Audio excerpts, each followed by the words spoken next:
ugly. A Los Angeles City councilman is making an absurd connection while pushing for mandatory vegan protein options. The lawmaker says the recent devastating wildfires are a sign we have to do more to protect the planet. He believes animal agriculture is, quote, one of the most, if not the most significant contribution to environmental issues. The cow methane debate. Right.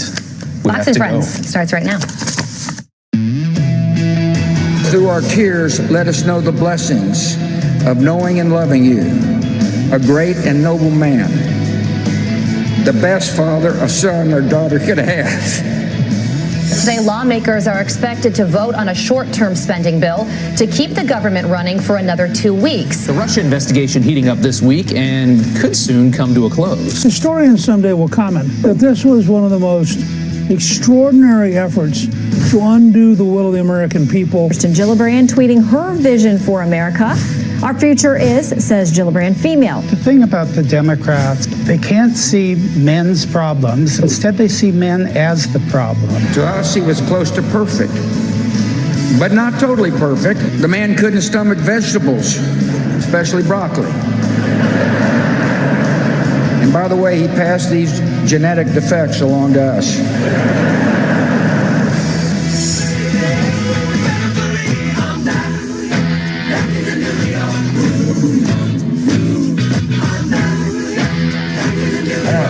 Ace Frehley, who I tried to interview, didn't say much back. Because Ace Frehley was with Kiss. Okay. Right? And so you would ask him questions and he wouldn't respond. Really answer. Yeah.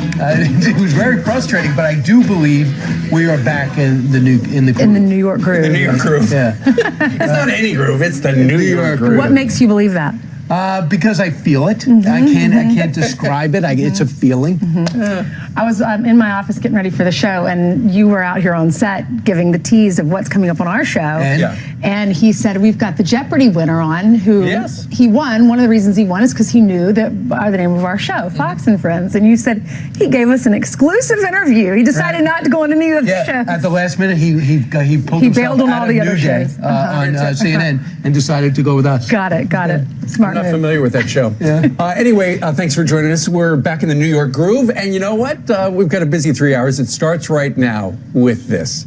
It is the final farewell to George Herbert Walker Bush, born in 1924, and was about to be buried later today. This is a live look inside St. Martin's Episcopal Church in Houston, Texas, where the president is lying in repose. Yeah, there are huge crowds there lining up. They showed up overnight to pay their respects to Bush 41. I'm just thinking about Jim McGrath, his longtime aide, who published a tweet saying that Bush 41 thought, will anyone go? He worried that no one would show up. Man, did they show up. William Ageness joins us live from the Presidential Library in College Station, where the president will be buried today. Hey, William. Good morning, Brian. Imagine what an emotional roller coaster it has been for the Bush family. Anyone who has lost someone close knows you just try to get through the service in one piece. The Bushes had the Rotunda on Monday, Tuesday, the National Cathedral yesterday, and then another service today at 10 a.m. in Houston at St. Martin's. The eulogy delivered by former Secretary of State James Baker and the president's grandson, George P. Bush. Now, following that service, the funeral train will come here to College Station. Now, one of the reasons the president chose Texas A&M as his final resting place, it was founded as a military college. They still have many of the traditions here. We spoke to some of the 2,400 cadets, and they said they will be honored to be part of today's ceremony. There's a lot of things that you can emulate from President George Bush. We hope to really carry on the traditions of showing the utmost respect to every tradition and everything that we stand for. So the train is going to pass through 8 cities, 70 miles. It will slow down, but it will not stop. Now, along the sides, there's plexiglass on the funeral car, allowing those who line the route to see the casket inside. It will arrive here around 3:25. It will be met by a chorus of cadets as well as the Aggie Band. The funeral, well, these funeral trains were common in the 18 and 1900s, Lincoln, Grant, Roosevelt, and the last one, Eisenhower, in 1969. People are not as accustomed to travel by passenger rail on train. We mainly haul freight. But President Bush, as a veteran of World War II, he went to war on the train. He came home from war on the train. And I think that emotional connection to the railroad really stuck with him. So the train is going to stop about a mile from here. The family will get off the passenger cars, followed by the casket. Then it will make a short drive here. The Navy will have a 21-jet flyover, and then, of course, the third jet in that missing man maneuver will head towards the heavens. The family will then disappear in the area behind me with sycamores and oaks to the burial area where the president will be buried with alongside Barbara and, of course, their daughter Robin, who died of leukemia at age 3. And then you'll hear that final 3-volley shot telling us that the president is now gone with the ages, but his legacy will live on here at the university and the library.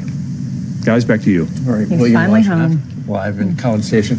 I love the idea of this train that looks like the 747, Bush 4141, Union Pacific. I've been reading up about it. Union Pacific back in, I think, 2005, 2006, decided to do this, dedicated especially to him. And William mentioned the last time they had a funeral train was with Dwight Eisenhower when he was buried back in 1969. And I was there. I was a 6th grade kid in Abilene, Kansas. We saw the train pull up and saw them take the body off of the train right there in the Abilene Depot. It is a day that Texas will never forget. He deserves it. Yeah, there were a lot of people there yesterday. Phil Mickelson was there, Peyton Manning, Prince Charles was there, Angela Merkel, not to mention all the political figures that were there too. That first row was magical. All the presidents, no matter who you voted for or didn't, it was great to see them all.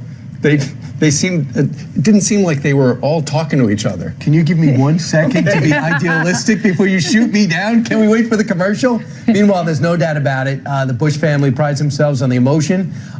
They say, listen, we're a family of ballers. So you wonder how President George W. Bush, who was so close to his dad, would handle getting through the eulogy. And here's a portion of it. We're going to miss you. Your decency, sincerity, and kind soul will stay with us forever.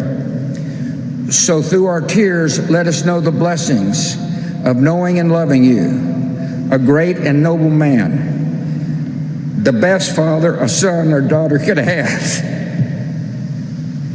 And in our grief, let us smile knowing that Dad is hugging Robin and holding Mom's hand again.